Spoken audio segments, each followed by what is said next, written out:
Take a look at this terrible looking cabinet here. I'm going to show you guys how to fix this up a little bit.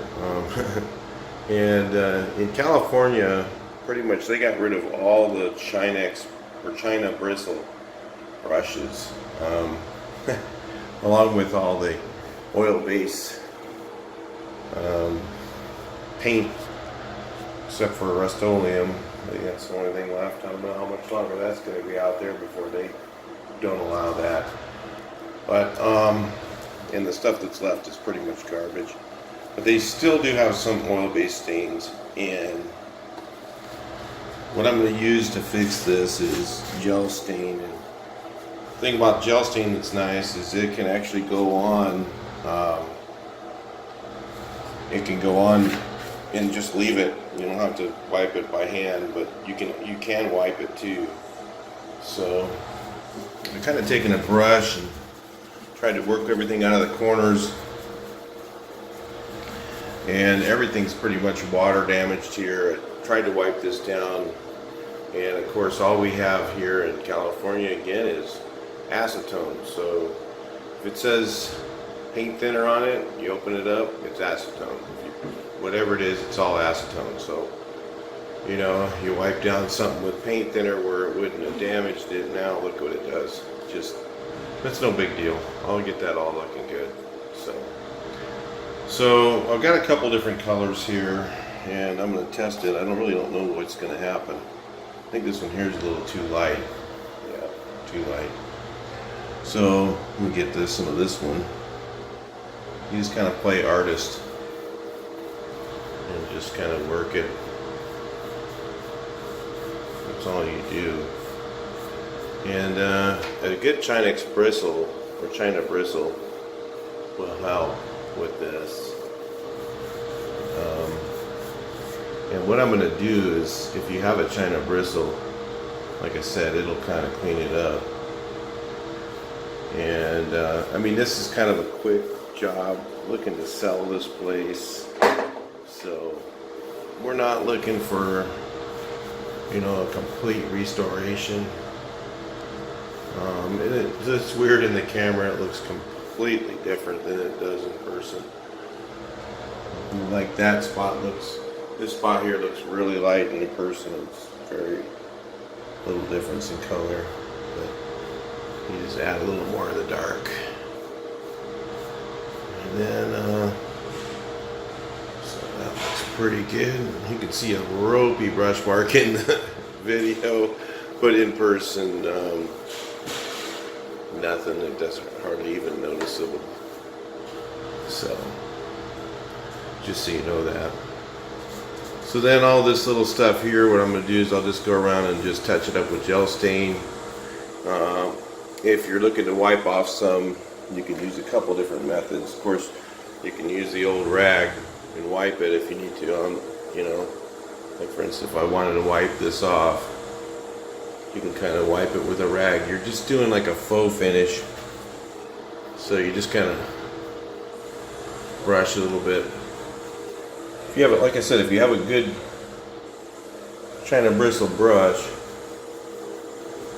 it'll come out a lot nicer. Yeah, it looks like this darker one seems to match better.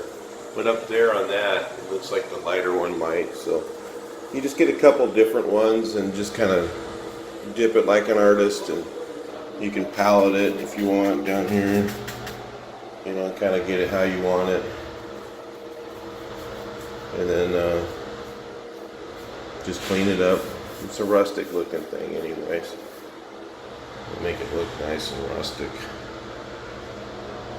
Again, like I said, in person, 99% of what we're looking at you can't see, but you can see, looks like in the video. I'm kind of looking at that to see what you guys are seeing. So, like I said, I get a pretty heavy rope in the brush marks with this stuff. With this brush, with this horsehair garbage. Like on this job, I don't really care that much. So as a quick repair, versus I could go ahead and try and brush this with polyurethane. And if you can imagine, I'll try this junker brush. Probably a little bit better than the horsehair. Yeah, that is. You could use a regular brush, it'll come out a little nicer. Gets rid of some of that ropey look. I'm figuring. So you can use something like that to clean it up. The other thing you can do is you can use this Slim Jim roller. I'll show you an example of that, because that's another thing you'll use sometimes for doing smooth doors. It's nice to just use a Slim Jim roller for, you know, like if I was doing this area right here, or I want to wipe this down smooth, just throw some on real quick. Take your Slim Jim, you can actually have a stain bucket and dip your Slim Jim roller in, and then you can get a nice finish with that, you know, in the center. Of course the bottom's not done. So, you know, this cabinet looks awful right now. When I get done, it'll look pretty good. Now, a lot of people will just grab a, you know, some polyurethane, which is a better, like if this person still lived here, it might be a good idea to use polyurethane. Because look at, I mean, this cabinet was replaced in 2007, 10 years old. Or no, it was around then, I can't remember. I've been to this house a few times. And, you know, it was done and then, so if, you know, if they were still here, look at that. I mean, just didn't care, you know. If for some reason they were going to be here, you might want to use polyurethane. Since we're cleaning it up to sell it, the shortcut for this, and it comes out pretty good, and this is good material, is your spray can lacquer. Valspar is probably one of the better ones in the spray can world. Of course, they're owned by Sherwin-Williams now, so a lot of paint stores won't sell them. So I'm just shoving it into all these little cracks here, all these little spots, and I'll just maybe check out some of this with a rag, chase it with a better brush. My mop, you know, it doesn't need to be that perfect when it gets done. You pretty much aren't going to really see anything. I'll do a little clip of this thing when I'm all done. I don't know what to do with this. Maybe I'll just throw some of this on there, on the handles too. So we're just trying to clean this up to make it look nice to sell it.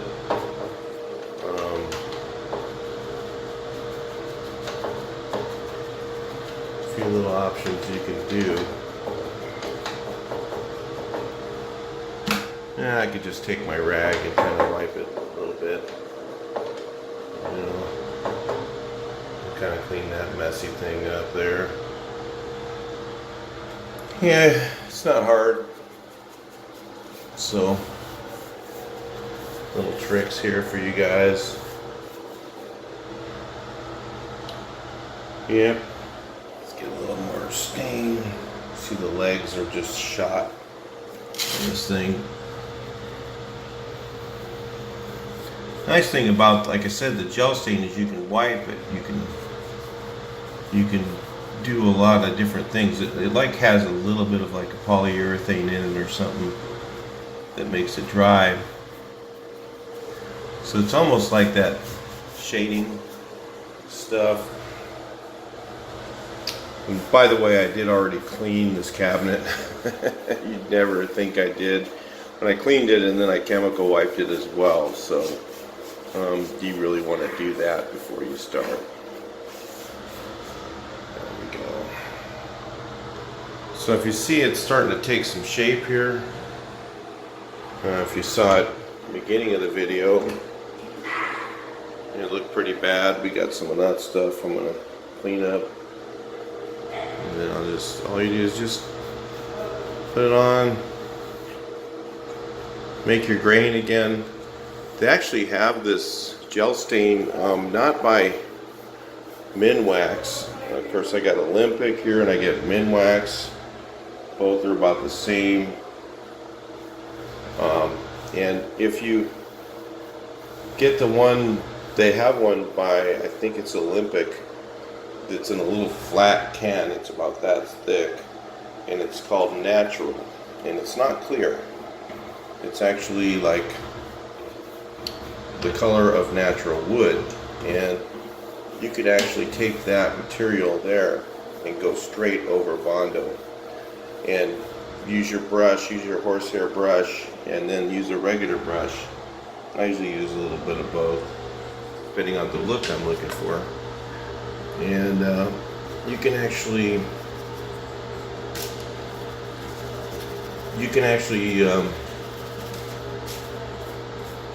make that stuff.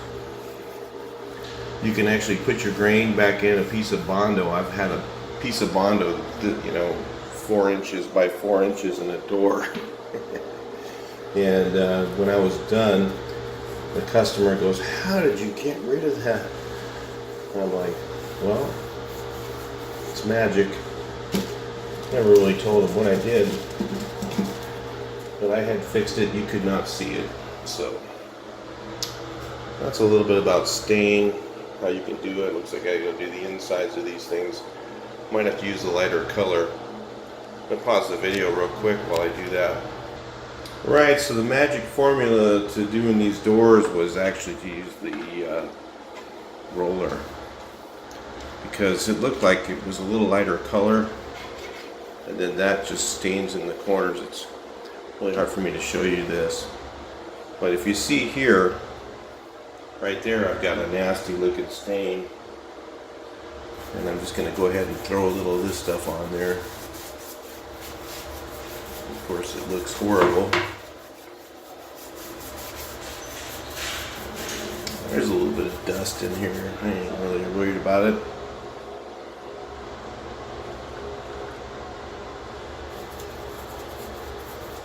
So, you get a little bit of this on there. You take your roller. You just kind of work your way around.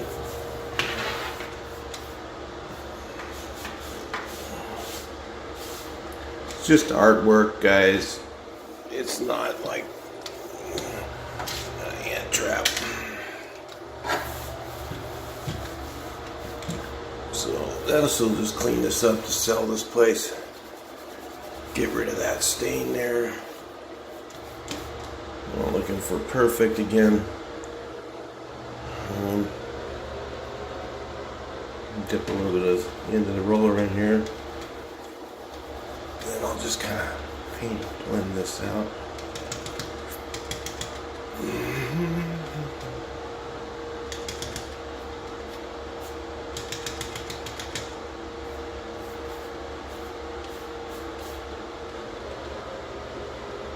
This is old gel stain. It's got some chunks in there too. Makes it look a little nicer. No, I'm just kidding. You just kind of work your way around with that. I got to do this side. That's looking pretty good there for an inside of a cabinet. I need 2 hands to do this door though. Alright, so you can kind of see here what it looks like before I put the lacquer on, which I'm just going to put a quick coat of lacquer on this thing, maybe 1 or 2 coats, and that's it. If you want to do a really nice job, you could put 3 or 4 coats of lacquer on. And the spray lacquer is nice because when you're doing this, you're going to catch your brush there, you'll get some runs. You run your brush over that little line right there, and you're going to catch a run. All these little grooves here, it'd be really hard to brush this. So, and you're not going to spray polyurethane that good thing about the lacquer is it dries before it pretty much hits the surface on the floor. So you just can maybe use a little cardboard shield and be careful, and you'll be able to kind of touch this thing up real quick without having to cover all the counters and all that. Usually it dries right before it even gets on that. Lacquer dries super fast. So let's take a look inside. I'll show you what that looked like. You saw it's a little old world look. It's not like brand new, but it looks a whole lot better than it did. It was pretty much trash. So, and who wants to change one of these? These things would be hard to change, you know. So here's the side I haven't finished yet. I'm going to run through and do that right now. Then I'll put some lacquer on in a little while, see how it looks. Don't know if I'll get that in the same video, but at least you guys can get an idea of how to do this on your own. So I'll talk to you in the next video. Please like, share, and subscribe. And I'll go ahead and finish this up without the video. We won't need it. You can see what's going to happen. Alright, talk to you in the next video. Please like, share, and subscribe.